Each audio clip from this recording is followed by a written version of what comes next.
আসসালামু আলাইকুম ভিউয়ার্স। চুয়াডাঙ্গা জেলায় তীব্র তাপদাহ বয়ে যাচ্ছে।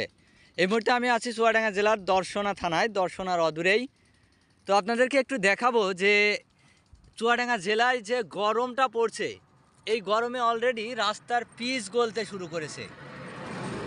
এত পরিমাণ গরম চুয়াডাঙ্গাতে পড়ছে এবং তাপ এত পরিমাণে পড়ছে যে রাস্তার পিচ গলতে শুরু করেছে ইতোমধ্যেই। তো এই জায়গাতে যদি আপনাদেরকে দেখাই, এই যে এই পিচগুলো কিন্তু গলে যাচ্ছে।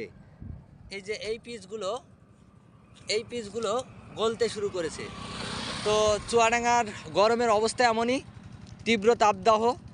আপনারা দেখতে পাচ্ছেন রৌদ্রোজ্জ্বল পরিবেশ, তারপরেও মানুষ, কর্মব্যস্ত মানুষ তাদের প্রয়োজনে বাইরে বেরিয়েছে। তো প্রচুর গরম এই মুহূর্তে চুয়াডাঙ্গাতে পড়ছে। তাপের যে পরিমাণ তা অনুমান করলে হয়তো বর্তমানে 42 থেকে 43 ডিগ্রি সেলসিয়াস পর্যন্ত তাপমাত্রা হতে পারে। তো এটাই আজকের দৃশ্য যে আপনারা দেখতে পাচ্ছেন চুয়াডাঙ্গায় গরমে রাস্তার পিচগুলো এভাবেই গলে যাচ্ছে।